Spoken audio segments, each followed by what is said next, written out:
Hello and welcome to the Andy Plex podcast. I'm your host, Andy Plex, the podcast where we talk about films with creatives and also hear their journeys and stories.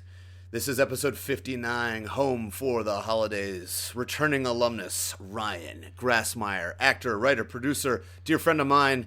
This is your fourth episode of the show, but it's been 4 years since we did. Oh my goodness, how has it been 4 years since we did Halloween Kills? We're both Is that the last one we did? Yeah, it's the last one we did. Oh my god. Yeah, welcome back, Ryan. Welcome back. Another holiday episode. We did Another holiday episode. Yeah. I'm about to actually drive to Phoenix right after this episode to go home for the holidays for Thanksgiving and see my family. My grandma, my mom flew in from Colorado. My uncles are there, so very fitting. We're doing Home for the Holidays. It's such an unsung hero that you folded me in on this movie. Yeah. I think it was 2019. It was Plexgiving. I think that might have been the only time I've done it. We had Thanksgiving here, and it was kind of an early Friendsgiving, maybe like a week and a half before Thanksgiving. It was like the Saturday or something. Anyway, you're like, we gotta do Home for the Holidays. Of course, we did Planes, Trains, Automobiles, but everyone knows about that one. Anyway, it's a banger. Watch it every year as well. But this one is so good. Happy 32, Home for the Holidays, the sophomore directorial outing from actor, producer, director Jodie Foster, starring Holly Hunter, Robert Downey Jr., Anne Bancroft, Charles Durning, Dylan McDermott, Geraldine Chaplin, Steve Guttenberg, Cynthia Stevenson, and Claire Danes. And my God, it's 30. How is this movie 30? 1995. It's 2025. So is it Dylan McDermott or Dermot Mulroney? Which one's in this? I can't. I think they're the same person. You've never seen them in the same room at the same time. You know, they're the same, and it's the same Mulroney, letters. Dermot yeah, they're the same guy. This one's got a banger of a cast. I mean, wow. And these people also... What a cast. Well, this was a low-budget film. Jodie got these people together. She got Holly Hunter first and signed her on because she kind of... The star of the upcoming Starfleet Academy Star Trek show, which we're watching here together. Yeah, and anyway, one of the hottest Disney moms from The Incredibles. She had curves, but anyway, so for days. She got Holly signed on early, and it kind of felt like she did it because, she talks about in the DVD commentary where she's. You just watched last night, right? I watched the commentary. You had the DVD. I had the DVD with the commentary, and it was really, really fascinating to kind of hear the breakdown from Jodie's perspective because she had done Little Man Tate, but she had directed herself. 91. Yeah, she had directed herself in that, and she felt that it was reductive to her performance. She's like, I did good enough, but I didn't go places I wanted to go because I was directing. So she wanted to fully direct. She wanted to fully go behind this, and then she kind of cast a carbon copy of herself. Holly Hunter and Jodie Foster could play sisters. Yeah, really they easily. look the same, right? They're both from the South. They got that little, petite, tiny little figures. Yeah. But yeah, and then they're both everybody amazing. She got on this film was taking a pay cut. None of these people made money to do this.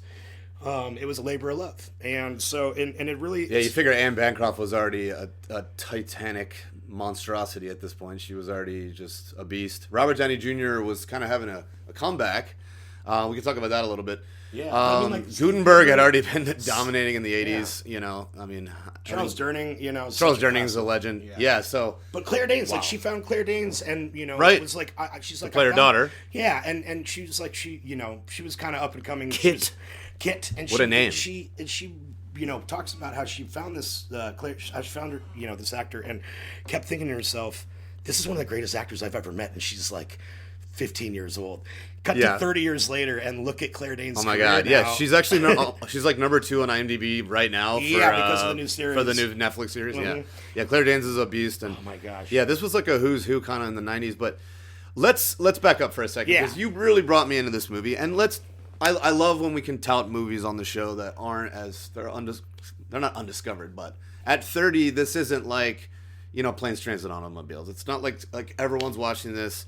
I feel the need. I've told many people about it. Some people have seen it. It's not like nobody's seen it, but a lot of people haven't. Where was your what kind of was your first exposure to it? When did you stumble across it? I guess.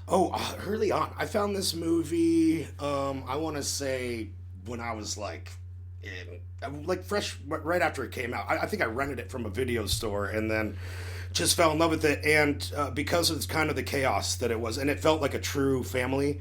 You know, it didn't feel like it was scripted. Right. It felt like you were, and so real. that's why Not manufactured. And that's at why all. it's fun because Leo Fish, Dylan McDermott's character, he's kind of the audience. He's us. Like he comes into this. Right. He gets thrown into the this outsider. situation Right. and has to kind of deal with the chaos, and he's having fun with it the whole time. He is. But I remember watching it and just, and I just remember like the pace really got me, and I remember at a young age being like, this should be a stage play.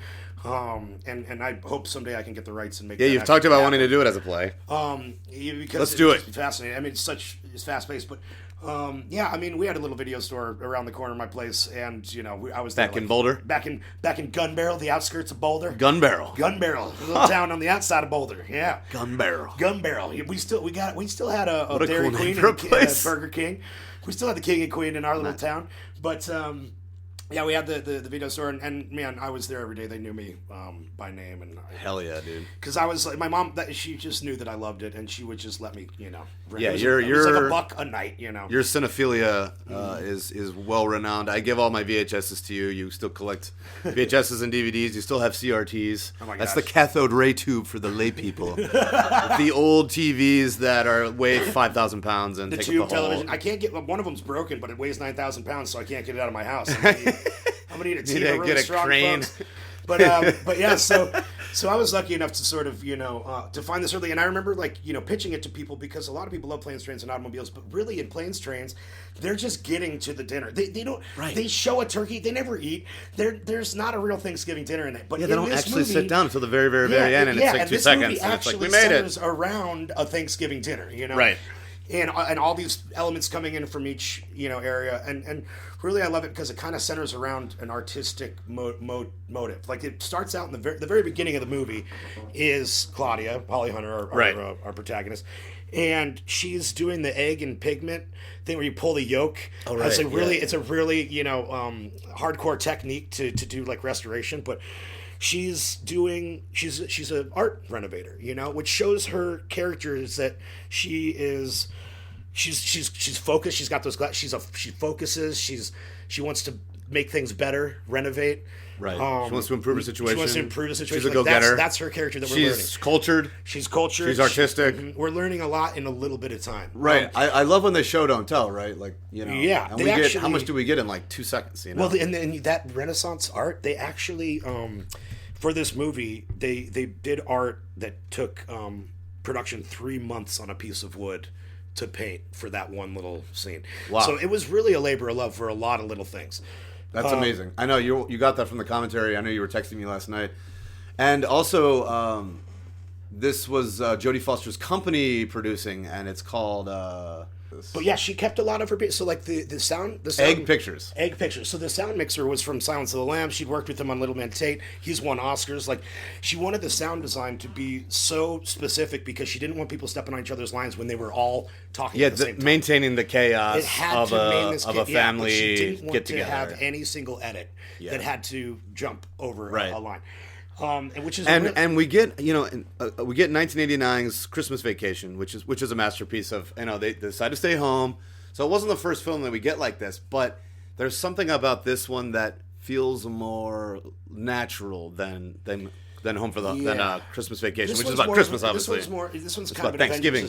Avengers Assemble, where we meet the first, we get the parents, we meet the daughter. They slowly and pour we're in, folding right. in these characters as they come along, and it just starts getting more and more Building, hectic. right? Yeah. But yeah, it's I just, you know, the reason that I think it resonates is because it's very honest. It seems like it's a very truthful, like the conversation. Yeah, that leads me to my question: why does this film hold at 30? And I think this might be part of it for me. And I'm, you know, not to step on you there, but yeah, it's 30 now. Yeah. And we read it. You sent me an article from the Huffington Post it was 25th of the 2020. We're going into the lockdown, which was a crazy holiday. So actually, looking back from the lockdown was fun.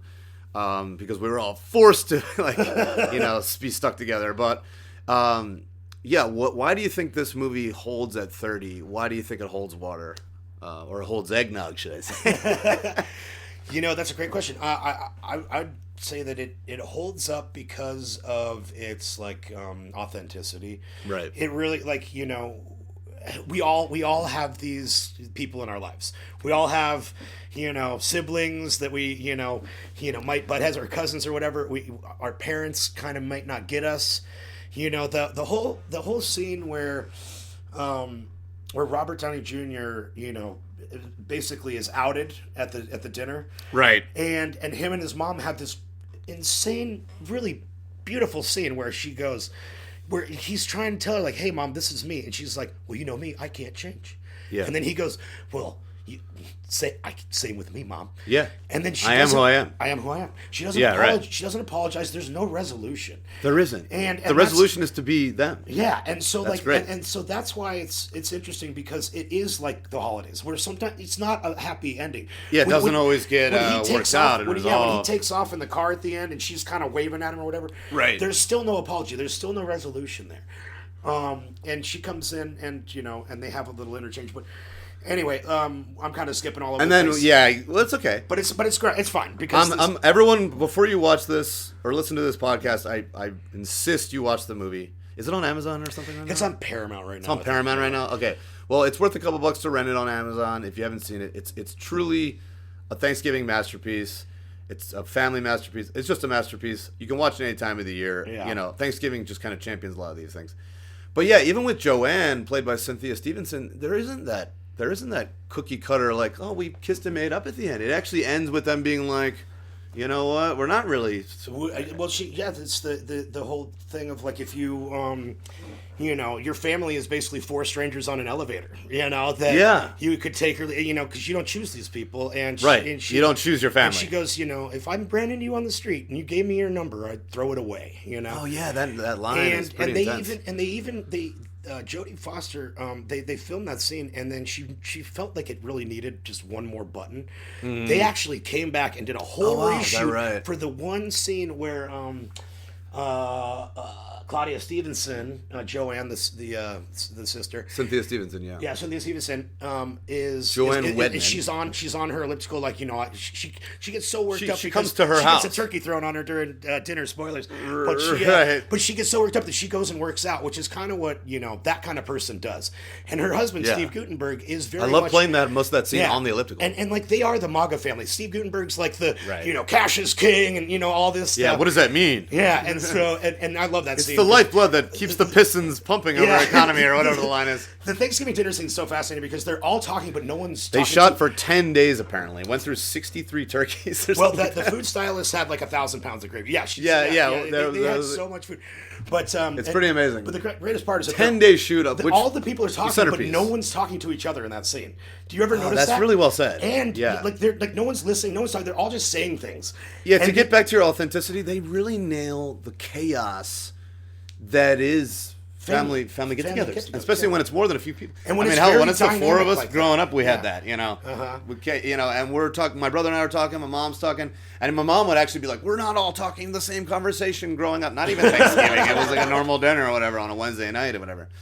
So, and I know that they wanted to capture the authenticity. And I think this movie captures it better than any other movie I've seen of a big family meal. It really is like a perfect sort of, a Polaroid of just a family in time. And we've all been there. We've all had these, we've all been at family functions that are a little bananas and stuff. I have family from Nebraska. And you don't always see these people that much. And you might only see them at a couple times a year at a meal like this. You might not have the same views on stuff, and especially now with how divided everybody is, it's really tough to come home and do these Thanksgiving dinners. I got MAGA family I'm going to have to deal with, but it's fine. That's a Russian bot we found out yesterday, so it's okay. They got catfished by Russia, idiots. Yeah. All right, so anyway. No, but that's really well said. I mean, we're all, and I think Jodie Foster said that like, when we go into these situations, we bring ourselves to them, but we're not like, this person might be biologically very similar, but on the other side of the political coin. They even mentioned the clown in the White House. I think Charles During says that. Yeah, he's a clown in the White House. She's like, no politics at dinner. Yeah, no politics at dinner. I love that line, which is great. Which is how it used to be, Yeah, now it's harder. You didn't do religion or politics when you were having functions, and that went out the window years ago, but... Yeah, we try to maintain it. Yeah, I mean, but it's so close to the chest now. And anyway, not to make it political, but I think that they nailed all that. Well, And, the screenplay, the playwright, what's his name? Richter. W.D. Richter. W.D. Richter. Who wrote the screenplay based off a Chris Redant, I'm sure if I'm saying that right, short story, which apparently was a lot more chaotic and there was less a lot more of the line. there was a lot more of the love stuff between. It was a lot more of like the love story between Holly and Dylan, and that was overtaking the family stuff. So they really turned that into its own little side quest. You know what I'm saying? Because they kind of buttons it at the end and with the plane. And Dylan, when that whole situation happens, which is fascinating because she's, he's like, you got to take a leap. Remember? He's like, sometimes you got to just go for it. And he's trying to show her that she's been stuck in herself for too long, hasn't taken enough risks. She's too close to the chest. She's gone in, but in a way, her losing her job was liberating. In a way, if you look at it that way, like whenever you get. So this movie is about transitions, and this is perfect transition into that, which you just said. How it's like Dylan McDermott says, take the leap. Holly Hunter loses her job of many years. Yeah, right in the beginning of the movie, she loses this great gig. Right, and she doesn't really know what to do. Yeah. And and then she goes home, and then it creates this dynamic where now she's kind of the kid again because. And I think Jodie Foster talked about one, and she nails it in this movie, how we kind of become like children again. Yeah. So her character is 30, which is hilarious. You and I are both in our 40s now, and I feel like, oh my God, we're 30. At 30. I feel like I'm 20 compared to her 30. Yeah. Well, we're all living longer now, right? So 40's 30 now. Anyway, that's another story. I still have and she loses her really nice coat, so her mom has to shove her in that big pink stupid coat. Yes. So she's immediately infantilized. Infantilized is a great word. And she's coddled. She's stuck in that thing, And she sees the other guy who's going through it himself. Remember, she runs into another guy who's like just going in the car, right? In the car. Well, they see each other in the airport, maybe, but in the car after she gets picked up. And in the car, the kid, he's like an adult as a child. So they're both these infantilized kids, and they look at each other, and kind of roll their eyes, like, oh God. Yeah, they're like, oh, here we are, we're kids again. No, but that's so true, and it's so funny because you and I both went away like Holly Hunter, right? Yeah. So we actually didn't even mention it, and I didn't even realize it until I started doing homework on it for this. That it's Boston. I'm sorry, Baltimore. Yeah. So, which is actually close to where I grew up in Wilmington, Delaware, and it feels. I mean, this movie hits harder for me, I think, because it looks and feels like the East Coast, which they shot it in Baltimore, which is like an hour and a half. It feels like everywhere America. It's true. But it does feel East Coast. But it does feel. It has that crispy fall East Coast. Though. It's a very iconic neighborhood. Very classic. Sort of houses, like it's really the cookie cutter houses and stuff, and that's what she wanted to look for. They nailed it. No, this movie is like it speaks to I think everybody, but I feel like they nailed that going back home. And it's funny when I go back home, my mom will check in at me at night and be like, if I just say I go out, and then most of the year I'm 3,000 miles away in fucking LA. Yeah, and. It's like, Mom, you're not checking on me every night. But then when I go back home, she's become the mother-son relationship kind of re-solidifies. It never goes away. She's always going to be my mom.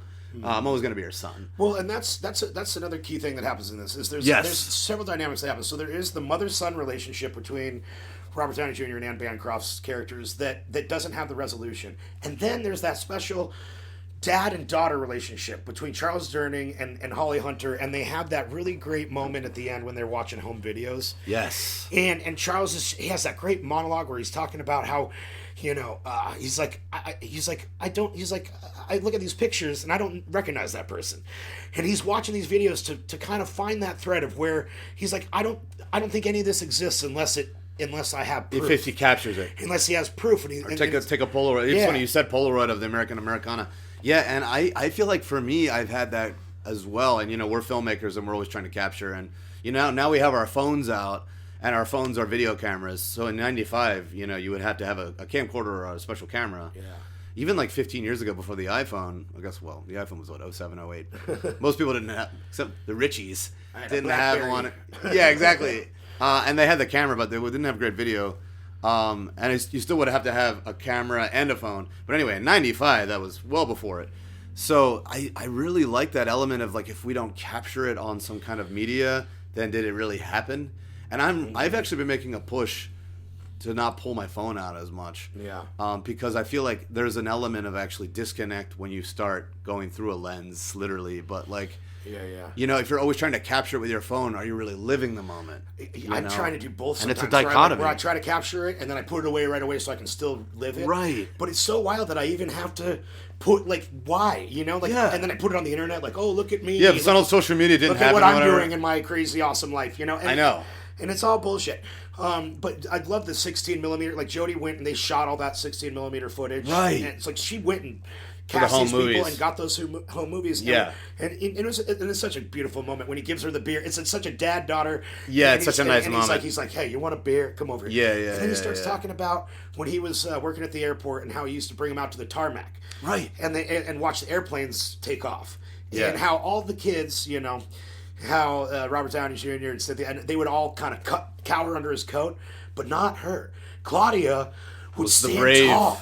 He Yeah, was like, yeah. you were fearless. Right. Fearless. And I think that's kind of the point of this film is that she's become afraid of so many things. Fearless version of herself. Right. They're going back and From they're the seeing past. this. Yeah, from when they Yeah. before they had all this stuff compacted in their life that turned them into so full of anxiety and bullshit. Yeah, and we all go through it. You know, it's like they say, you know, we start with wide-eyed wonder when we're kids, and then slowly the world jades us down. That's a word. It jades us. I think I'm butchering that verb, but it's like wears us down. And even they say like racism and all these things are taught.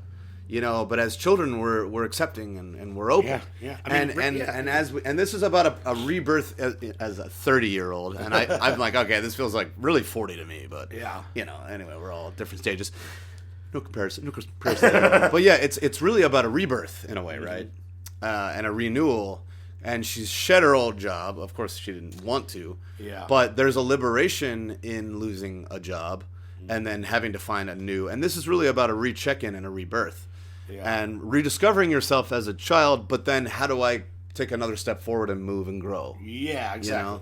And she's checking in with her child, you know, Claire Danes, who's right. She let Kit go, hang out with her boyfriend. She says in the very beginning, "And I'm gonna have sex, Mom," and she just goes, "Oh, okay." You know? Yeah. So she's holding that too, where she's kind of worried about her child, but she has to kind of move on. But she's being the kid right now, you know. Right. Claire Danes is almost the adult in the situation when they're talking later. That's hilarious. And yeah. You're right. But when she calls her.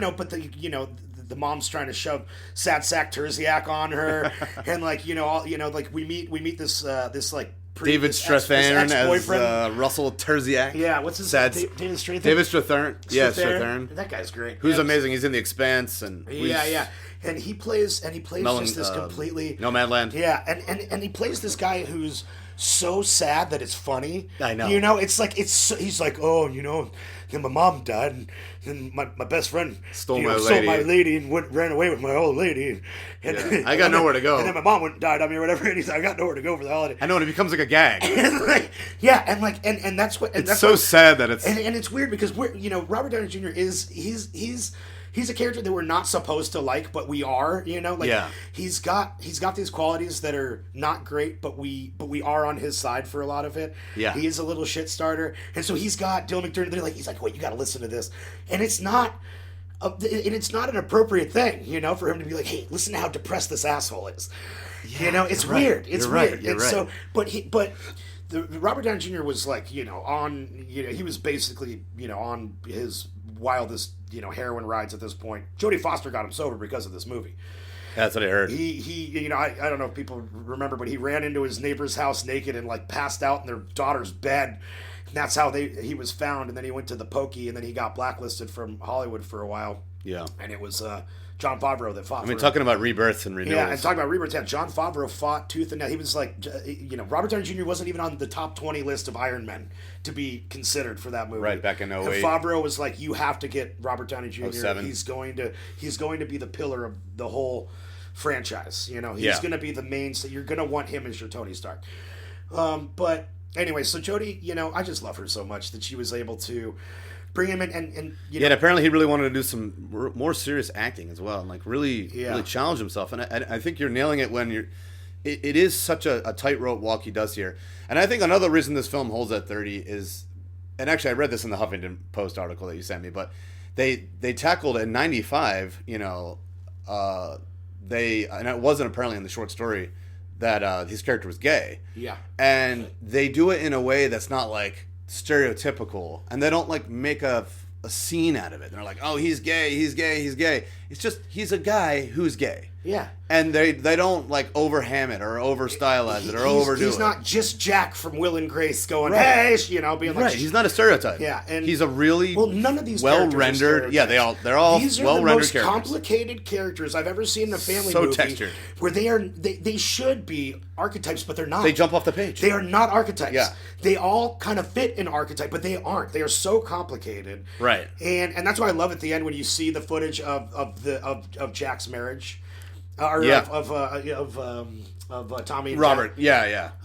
Tommy and Jack's wedding on the beach, and you see the reason why the parents weren't even. Because that was not for them. They weren't invited. They wouldn't which have enjoyed caused it. a little bit of friction. They would have caused a bunch of nonsense, and so they would have ruined it.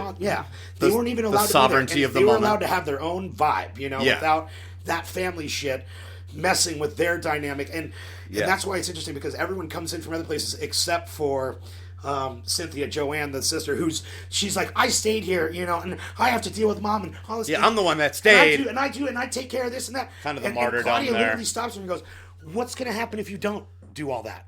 Are they going to explode? Are they just going to die? They're going to explode, right? Yeah, that's the line. Yeah."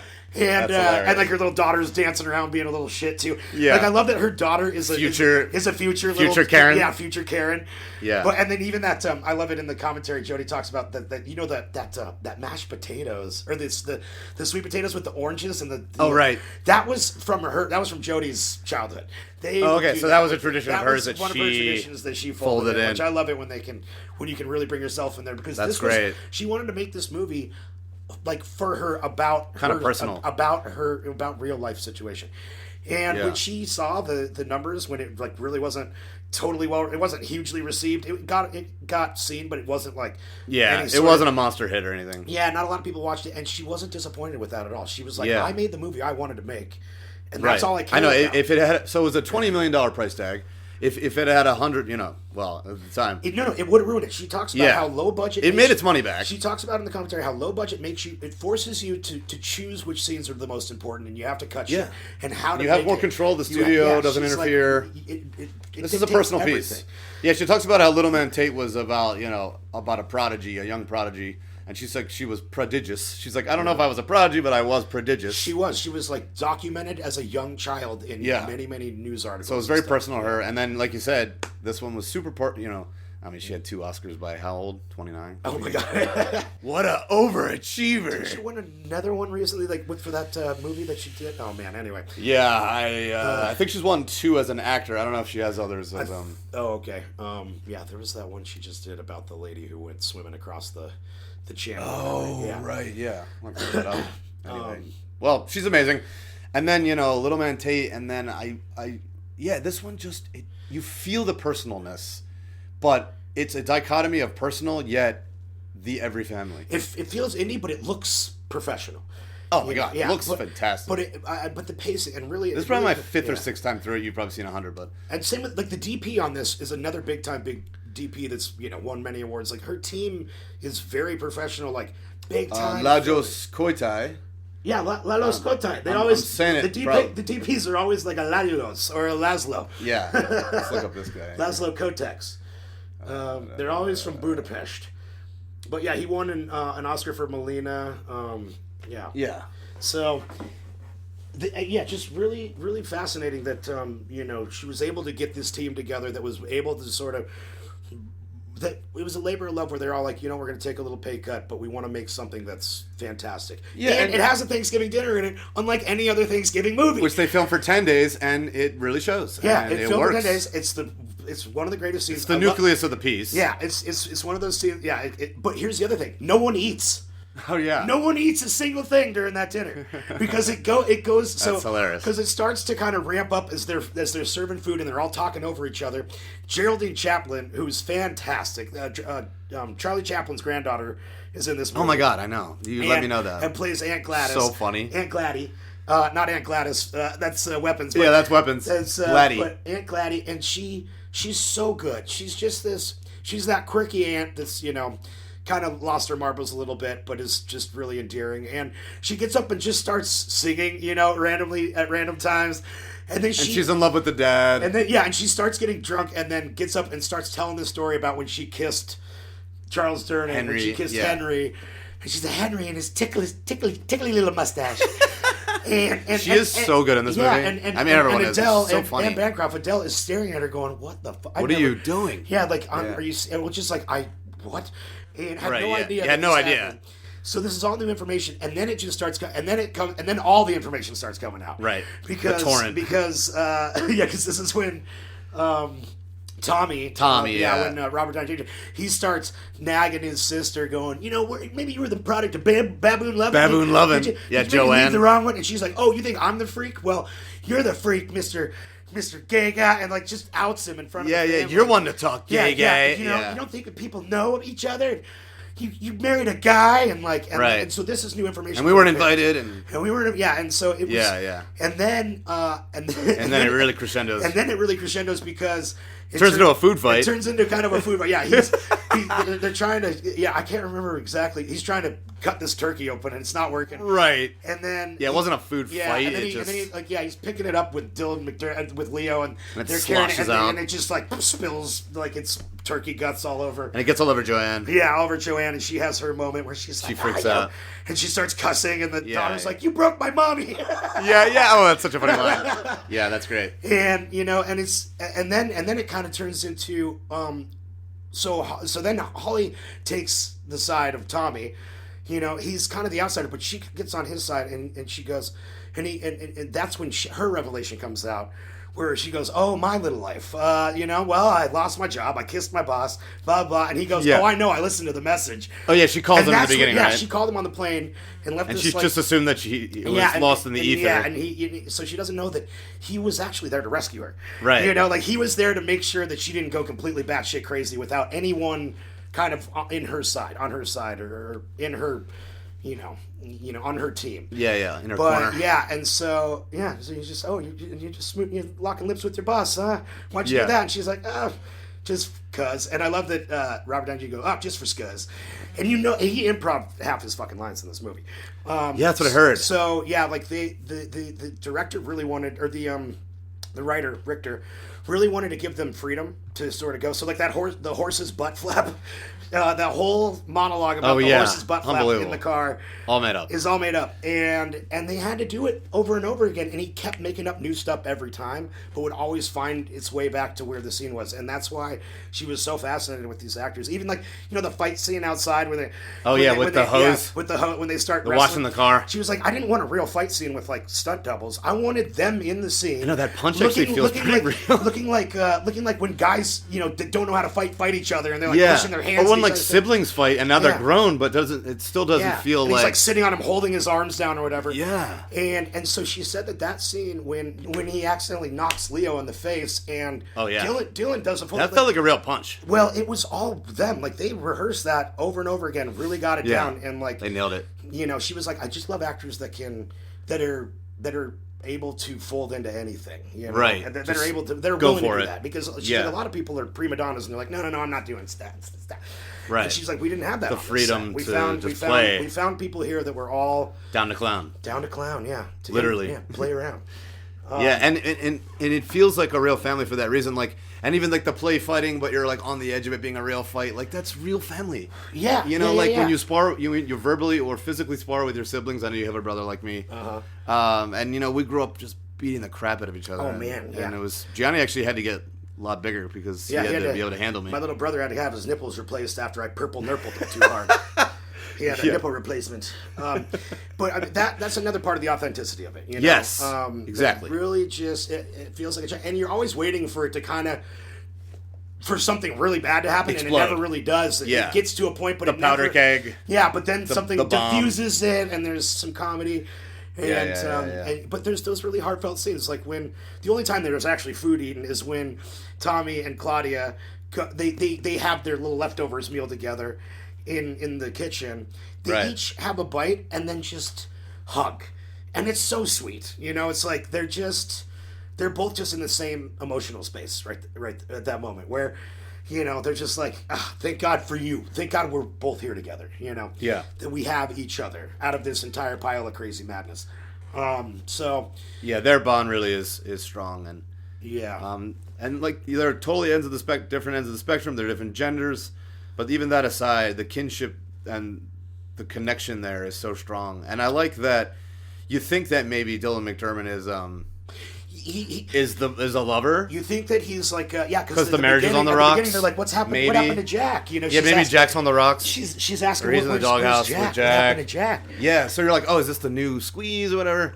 But then obviously the tension between Claudia and Leo starts to grow, and then that actually becomes, I think, the kind of arc is, and then evinced by like be free, and then the scene on the plane. And he probably goes back to Chicago, right? Well, so yeah, or maybe we don't know, but let's break that down a little bit. So so you know they have that moment at the dinner table where they're bonding, they're laughing over all the silly shit that's going on. Right, they're talking to each other, but no one else is, and then they have to bring the food leftovers back to Joanne's place. Right, and he's like, you want to get a cup of coffee or something? So he goes in that place that's closed, and you hear and he schmoozes up this guy going, sorry, we just closed. Yeah, but you get a real inkling to this character of Leo and who he is, because he talks to this employee and he goes, listen, he's like, I bet you think, he's like, I bet you think that every girl out there is waiting and ready for you, and it's all gonna happen for you, and the magic's just gonna happen no matter what. But it ain't, and you're gonna. He's like, it happens every once in a while, and it's happening for me right now. So give me 2 damn coffees and I'll get out of here. Lightning in a bottle. Yeah, and so because you can tell Leo is like. He's having his own moment too, where he's like, "Man, I met this swell girl." He wasn't expecting it. He wasn't expecting it either. So he has that moment where he's like. So he works with Thomas, right? They're like wine. They like liquor, distributors or whatever. Yeah, but so they work together. They have to leave super early the next morning. So right, which Thomas reminds him. Yeah, reminds her. Yeah, but so they have that great moment in front of Joanne's house where Leo goes, where he's talking about how, where she's like, I don't even know how to connect with my family anymore. And he's like, yeah, my dad every year, the only thing he ever says to me is he just goes, I ask him how it's going, and he goes, par, bogey, par. And he's like, I don't even play golf. I don't even know what the fuck he's talking about. And he's like, and it makes me crazy. But you know what? I know that he's going just as fucking crazy as I am. Yeah. And he's like, everyone's trapped in themselves. And he's like, so why don't you just give me the goddamn time of day? And then he kisses her. So good. And he kisses her against the doorbell so it keeps ringing. Oh, yeah, right. And then Gutenberg opens the door and kind of gives him a look. And he sees him kissing. He's like, you guys are going to show up kissing? Yeah. And he's like, to my place after that dinner? You fucking guys. And then she has that, and then she gets to have that moment with her sister, which we talked about a little earlier, where, they're strangers, Right. And she's like, well, we don't have to love each other, Joanne. We're family, but we got to get along. And keep the and peace. they're trying, and it's funny because there's that moment when after the fight, Charles Durning like sprays him down. He's like, I had to hose down the genius. Yeah. But there's that great moment where Gutenberg takes off. The car's half washed. There's still like a sponge on the thing, and they're just driving away. They're just rushing out. Yeah, and they just peel peel all out. over it. And he has that great line where he goes, "Deck the halls. I can't wait till goddamn Christmas." Oh yeah. Which is a great commentary, because it's like they just went through this intense family situation, and they're gonna have to do it again in a month, and there's gonna be presents involved. But it also is like kind of takes the sting of her leaving at the end, of Claudia leaving at the end. We're like, all right, a month, and that's the thing about Thanksgiving and Christmas, if I may. And I don't want to linger on this too long, but it's kind of a double tap. It is. I actually don't go back for Thanksgiving. You have Arizona not far, and Colorado's not as far as Delaware, but for me to go back all the way back to Delaware, and then just literally that'd be a pain in the ass to do. It's too much, and it's expensive. Twice in a month. It's expensive as fuck, and I don't have. Anyway, and I'm fortunate. I have my first cousin Mark here in Long Beach, in LA, and we're very tight. Yeah. You got family close. Yeah, and it's awesome. So I don't feel like I'm just sitting here by myself, no family. And even if I did, I have so many friends, and you have the Friendsgivings, and I'm actually going to one for dessert after on Thursday. But yeah, it's kind of a double tap, and I like how the dad, even in the grace, and it's the best grace ever, he's like, even things like Thanksgiving, we don't really understand what they mean or why we have to do it, but we're thankful anyway. And I'm butchering it, but yeah. What does he say? He's like, he says something about it's so great. He's like, and people are going crazy and no one knows what's going on. It's like he's kind of in his own planet, in the entire movie. He's singing to himself in the beginning in the car, and he's just kind of like in his own world, he starts off doing great, but it peters off into people are crazy, no one knows what's going on anymore, this and that, and everyone's kind of talking at this point. There's the duality of like, this brings us all together, but man, this is kind of rough. It forces us to be together or whatever. I mean, nobody's forcing anybody, no one has a gun to our heads, but there's the traditions, obligations, familial obligations, and some people are like, oh man, and there's the line from Christmas Vacation. It's like, it's the holidays and we're all in misery. We're all in misery. Yeah, no, that's such a great line. I mean, I love the holidays, but there is that element, and even when I go back, there's moments where me and my mom butt heads, and I'm like, it is the infantilization. Am I saying it right? Infantilization. There you go. Where we're thrust back into our old roles again, and it's like now we're growing up. We're 30. Yeah. 40, okay. We're 30. We're smoking pot in our old bathroom. I know. Here we are sneaking around at night. Smoking pot in the bathroom. Which is another great scene when Anne Bancroft takes her the closet. Yeah, where it's another infantilizing scene where she's just getting undressed in front of her daughter and having this conversation about Dear Abby or whatever. And Anne Bancroft, at her age, looks phenomenal. Which originally Jodie was like, she was supposed to be kind of like a bigger lady, and she was like in like killer shape. Yeah, and she was like, so it didn't really read how we wanted it to in that scene. Yeah. She took her shirt off and and you're like, damn, that's a hot mom. But another bit of infantilization, and she's kind of like hiding under the covers at this point, just being like, Mom, just go. When you're a kid and you're like, oh, just leave. And the movie nails all this stuff. Mm-hmm. And they that's their dynamic, So good. Apparently, Jodie Foster said Anne she memorizes her lines and she has everything. She does her homework she's like obsessively does her research for a role, and she really wanted her to kind of like loosen up and be more fluid, spontaneous. Yeah. So there's a lot of improv because it feels so off the cuff. Yeah. And so it feels so real. And I think Anne was actually able to do a little more of that, like ad-libby, like we were talking about with Tommy and Robert Downey. But like having that element, feeling real, is so crucial. Yeah, and they just nail it. Yeah, I mean that's why the pace is so perfect. I know the end always sneaks up on me. It's like 100 minutes. This could be translated to stage so easily. I know it all takes place in the house mostly, except for the airport. Yeah, which you could do like a car. Yeah, car, airport, house, and then Joanne's house. Yeah. So, and the diner or whatever.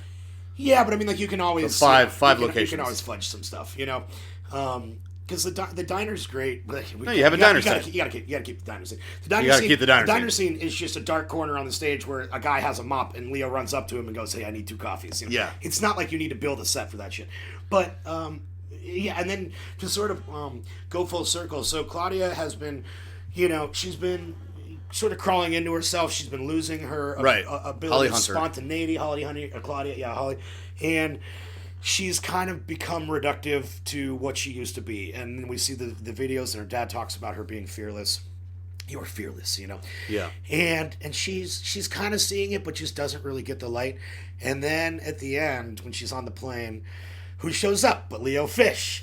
And he's got a bottle of orange juice. I have a bottle of OJ. Got a bottle of OJ. Oh, there it is. Oh, my God.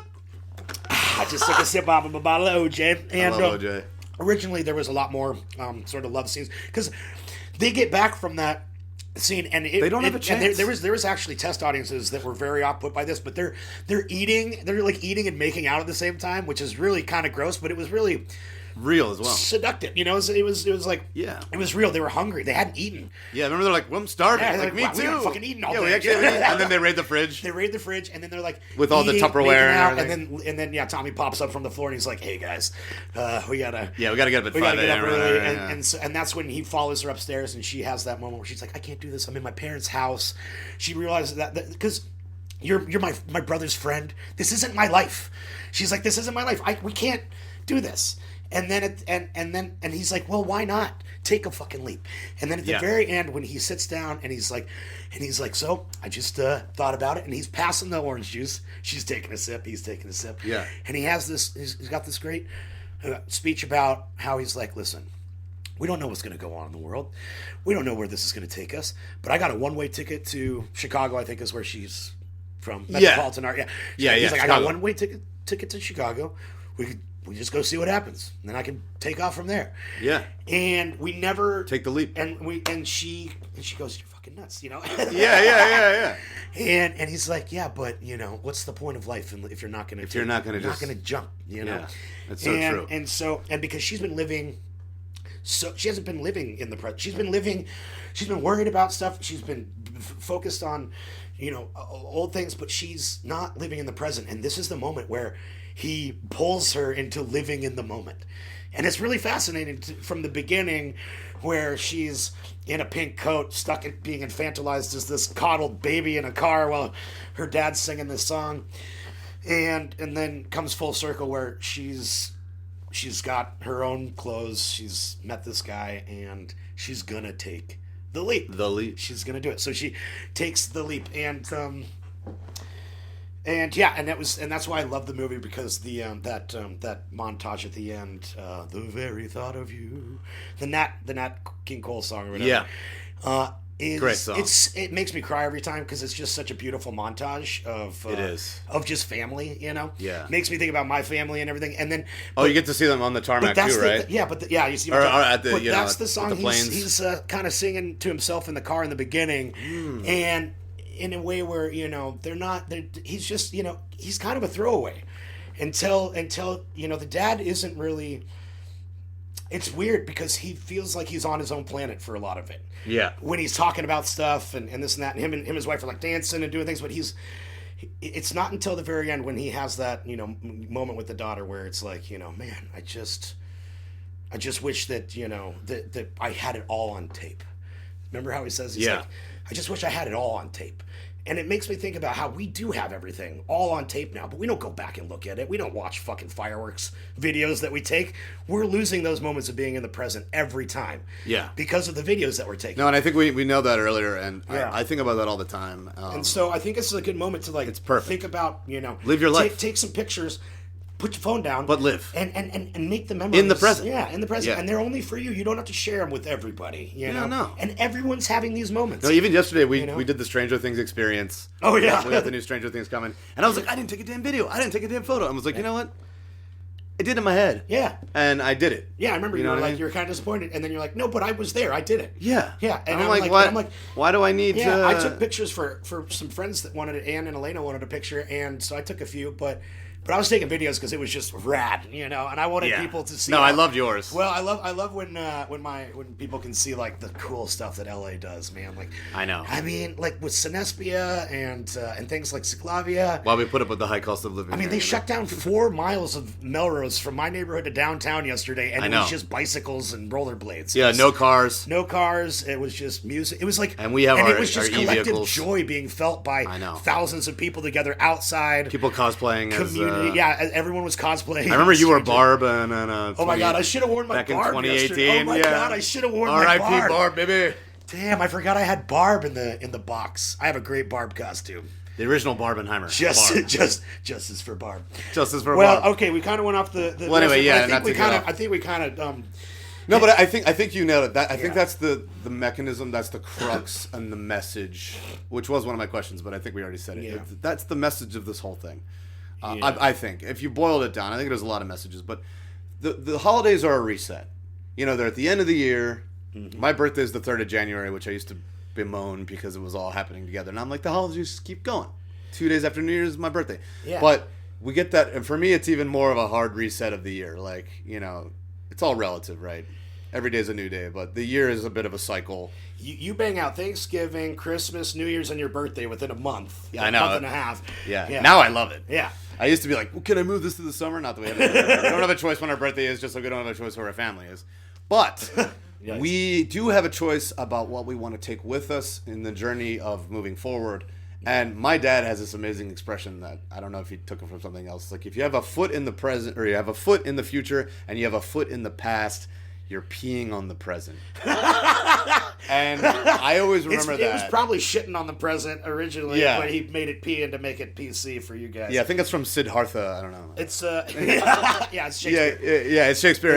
I mean, the most Shakespearean character in this is Sad Sack Terziak for his comedy tragedy balance. I know you got the both masks on, and that was also an improv. Sad Sack Terziak. Yeah, that was him. I got nobody. Yeah, he made that up. But hey, everybody needs heat, so everyone needs me, right? So I guess everybody. Which is why he was called. Yeah, he's like, so I guess everybody kind of needs me, right?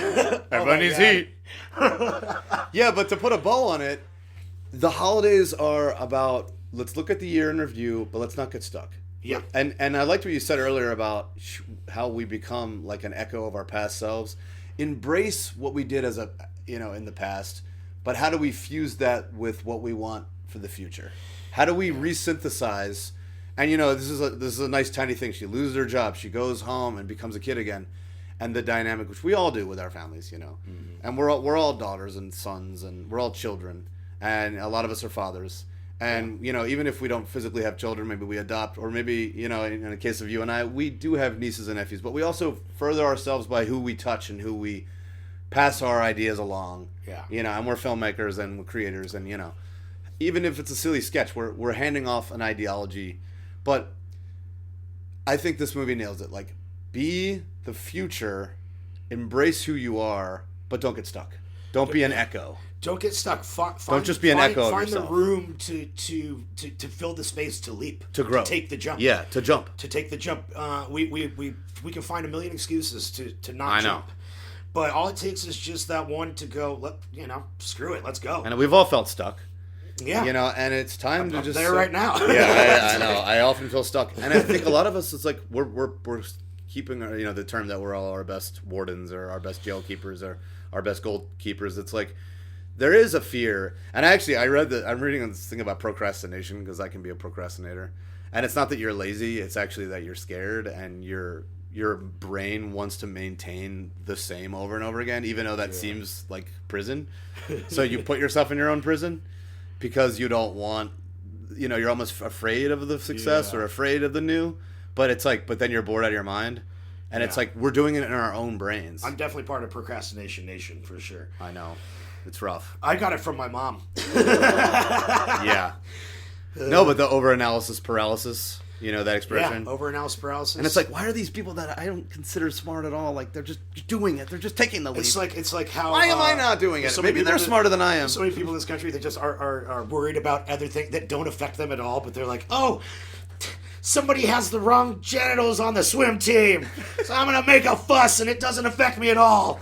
But it's like that. It's weird, Yeah. It's weird that people do that, that they can't just stay in their own lane, be present in their own world. It's like they're bored. They have to find shit to bitch about. Go into somebody else's sandbox. Yeah, and it's true. It's like, why don't you put that, shine that light on yourself, and see how you can... It's another form of fear. Because looking in the mirror is harder than looking at somebody else. Exactly. And that's really this whole film was about fear taking over, the past being a fearless world that was easy to live in before it all got too messy, Right. And then finding that ability, that courage, the wonder and courage and spontaneity that she finds at the end, right, to just say yes to Leo and be like, screw it, let's go on a little fling and see if it works.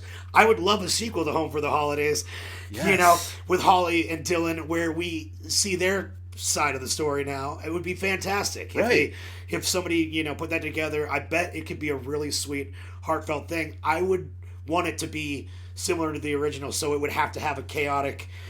There would have to be chaotic. They have the new generation now. Yeah, the new generation. Still the chaotic mania and dysfunctionality. And maybe they're trying to get the kids to be more present in the moment, and they're all on their phones, Right. So there's. Oh my God! Should we write this? Holy crap! Yeah. Oh my God! Let's do it. Oh my God! We're writing a movie. The kids in the '90s were hyper. All right. We're writing this. Unless somebody that listens to this can write it faster, we are writing. We're writing Home for the Holiday. What do we call it? Home again for the holidays? Home again. Home again. Home again. Still home for the holidays. Home for the Holly Hunter days. Well, I love it. I mean, and I think we could mine more, but I also think we got it all, and I just think this movie's a masterpiece. Go see it. I just think, in terms of acting and feeling real, they nail it. It's the every family. You can't help but see yourself and project yourself. And I heard an expression that every family is dysfunctional. Yeah. It's like the term dysfunctional family. It's like we all have dysfunction. Yeah. It's not squeaky clean. It's a mess. Life is messy. There's a lot of life people is a fucking mess. There's a lot of people that put this fake thing on the internet of look at how nice and this perfect neat my picturesque family and my kids and it's not like that. That's all just We're all performative. Struggling. We're all struggling. Everyone's having stuff. Yeah, everyone's got their thing. And I know a lot of times you're like, oh, if we had more money, it's like, well, a lot of people with money, then they have other problems. It's like, people with a ton of money there's always something. Are like they're miserable. I know they're miserable. What is the thing about the people who win lotteries? The Home Alone house has been on sale like several times over the last couple of years, and it's only like $2 million. What the hell, billionaires? Like, what are you doing with your money? I would be buying the Home Alone house. I would be paying for the original. I'm ready to buy it anyway and just put it on credit. I'd have the original production designer come and put the original wallpapers up and make it look like a screen original. And then I'd have the basement turned in to the set from Cheers. And when you walk down the last step, there'd be a little laser beam. And when you hit it, it would go, Norm! And everybody knows your name down there. Well, the message is, we're all messed up. But we got to come together, and we got to grow, and we got to learn, and there's always more work to be done. But be nice and respect everyone on their individual journey, and you don't know what the other person's going through, and trying to meet the holidays with an open heart and open mind. Yeah, it's kind of hard to do, but no religion, no politics at the table. Yes. All right, Ryan Grassmeyer, thank you for joining me for your 4th episode of the Andy Plex podcast. Oh, gosh. And real quick, you can see him acting in No Brow Comedy. Also, we have more stuff coming out. But you're on Henry Danger. You're on Danger Force, which you can find on Netflix, correct? Yeah, Paramount, I think, I don't know. We're not getting paid. They just throw them on the streamers, and they don't pay us. It's great. Yeah. But I played see this man Jeff in action. Yeah. He's hilarious. Speaking of dysfunctional family. They throw me through a lot of windows and the tables. Bilskis. We meet the Bilski family. Talk about dysfunction. The mom's missing a toe from a lawnmower accident, so she's trying to sue John Deere. And I show up with a broken mailbox that I just hit with my car, and I walk in. And I'm like, hey, I got your mailbox, bro. Well, this has been fantastic. I love you so much. I love you. And you're literally heading to Phoenix right now. Have a great Thanksgiving. I'm jumping in my car right now, and I'm going to Thanksgiving. I'll miss you while you're gone, but hopefully we can sync up for a movie. I'm glad you got things to do. And I do. We'll sync up something. I get to see you plenty, and we need other people need to have their grassy time. Let's sync up Dutch. Yes. The other Thanksgiving unsung hero, but also has a dinner in the end. That they eat. They do actually eat. I don't even think they eat. There's a little chewing. I think Ed O'Neill just shoots him in the ass with a BB or something, and that's the end of it. Eating. Dutch, another John Hughes Thanksgiving classic. Go watch it. But nothing beats Home for the Holidays. Yeah, well, maybe next year we'll do that one. Yeah. All right, Home for the Holidays. Happy 30. All right, I'm going to head home for the holidays right now. Love you, everybody. Mwah. Happy Thanksgiving. That's a turkey.